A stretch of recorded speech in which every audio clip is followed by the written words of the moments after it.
Женщина с ужасом увидела, как огромный питон душит беременную, совершенно беззащитную кошку. Женщина бросилась на помощь, но хватка питона оказалась слишком сильной.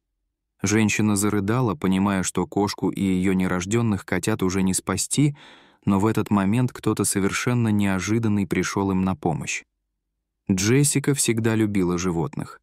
С детства она мечтала о большом доме, где могла бы приютить множество бездомных питомцев. Но пока эта мечта оставалась недостижимой. Джессика жила в маленькой квартире в тихом районе на окраине города. Ее однокомнатная квартира находилась на втором этаже старого кирпичного дома. Несмотря на ограниченные возможности, она старалась помогать бездомным животным по мере своих сил. Особенно она любила кошек. Джессика была медсестрой в местной больнице и часто работала в ночную смену. Несмотря на усталость после дежурств, она всегда находила время для своих подопечных. Каждое утро Джессика выходила во двор с пакетом кошачьего корма. Она раскладывала еду по мискам, расставленным в укромных местах. Миски были разноцветными. Джессика специально купила их в зоомагазине, чтобы двор выглядел веселее и ярче. Вокруг собирались бездомные кошки разных пород и размеров. Джессика знала каждую в лицо и даже дала им имена.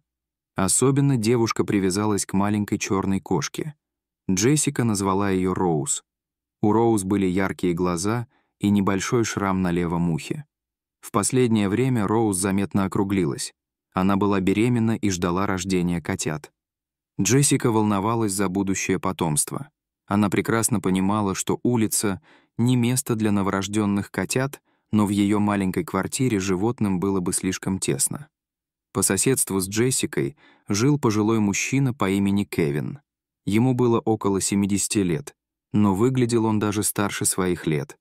Седые волосы Кевина всегда были аккуратно причесаны, а одежда выглажена. Кевин раньше был военным летчиком и участвовал во многих операциях. Его квартира была заполнена фотографиями и наградами, напоминавшими о славном прошлом. Он недавно переехал в их район и держался в стороне. Кевин почти ни с кем не общался и выходил из дома. Единственным его спутником был крупный золотистый ретривер по кличке Чарли. Чарли был не просто собакой.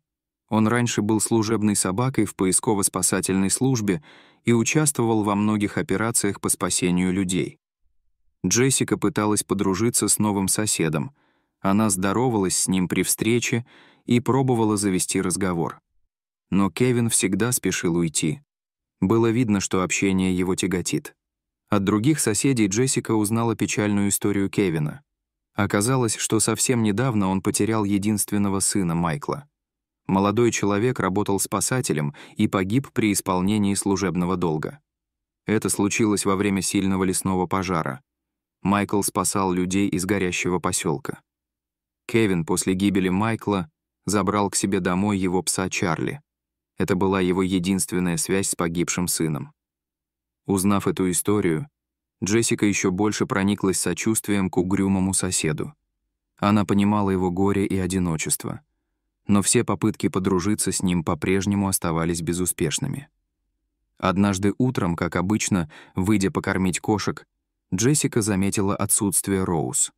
Хотя обычно черная кошечка первой прибегала на завтрак. Но сегодня ее нигде не было видно. Джессика забеспокоилась. На таком сроке беременности Роуз не должна была уходить далеко. Раздав корм остальным кошкам, девушка отправилась на поиски Роуз. Она обошла весь двор, заглядывая под кусты и в подвалы. К сожалению, Роуз нигде не было. Джессика начала волноваться. Она позвала кошку по имени, но в ответ слышала только пение птиц и шум проезжающих мимо машин. Тогда девушка расширила круг поисков, выйдя за пределы двора. Недалеко от дома был небольшой пустырь, заросший высокой травой. Колючие сорняки цеплялись за джинсы Джессики, пока она пробиралась через заросли. Через пару минут она вдруг услышала слабое мяуканье. Джессика заспешила на звук. Ее сердце сильно колотилось от волнения. Раздвинув густую траву, она в ужасе закричала. Перед ней развернулась страшная картина. Огромный питон обвился вокруг маленького тельца Роуз.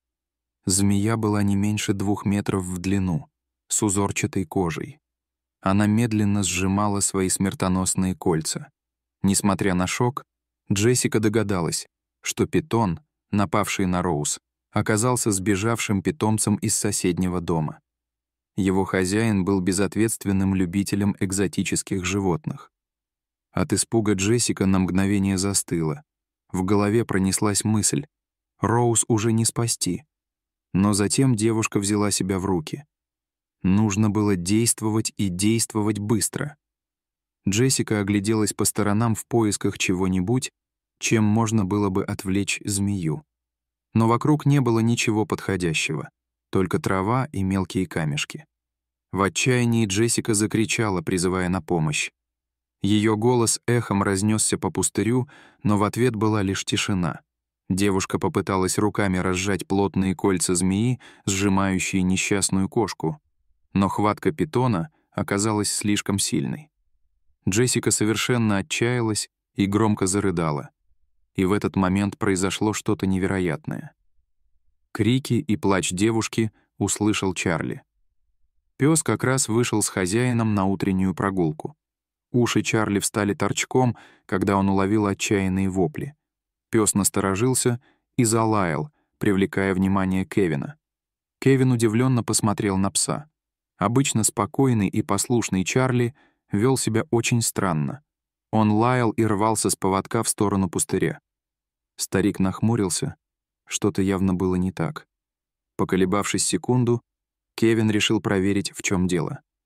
Он отпустил поводок, и Чарли моментально сорвался с места. Пёс уверенно вел хозяина на звук криков Джессики. Его золотистая шерсть блестела на утреннем солнце. Когда они добрались до места происшествия, Кевин увидел соседку, в панике мечущуюся вокруг огромной змеи.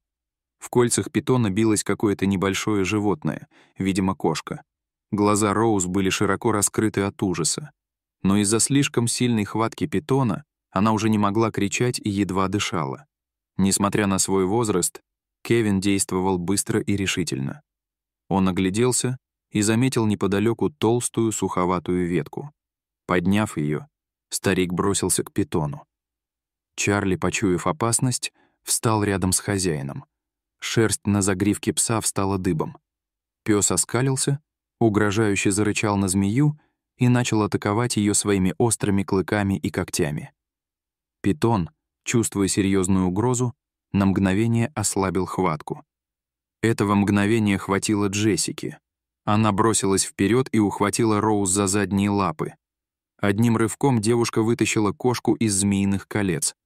Роуз жалобно мяукнула, но не сопротивлялась. Потеряв добычу, Питон попытался атаковать Чарли, но пёс ловко увернулся от броска. Кевин замахнулся веткой, отгоняя змею. Несколько секунд питон угрожающе покачивался перед ними, но затем медленно уполз в траву.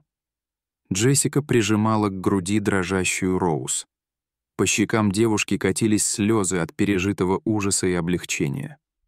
Она с благодарностью посмотрела на Кевина и Чарли. Без них она бы не справилась и навсегда потеряла бы любимую кошку. Во время спасения Роуз Джессика получила несколько царапин от колючих растений, но даже не заметила этого в пылу борьбы за жизнь кошки. Кевин, спасая Роуз, вспомнил свои навыки оказания первой помощи, которым его обучили во время службы. После этого случая Кевин и Джессика сблизились. Старик предложил присмотреть за Роуз до рождения котят. Вскоре кошка благополучно родила 5 очаровательных малышей.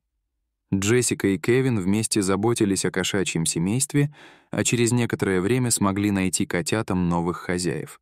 Дорогие зрители, что вы думаете об этой истории? Расскажите, пожалуйста, в комментариях.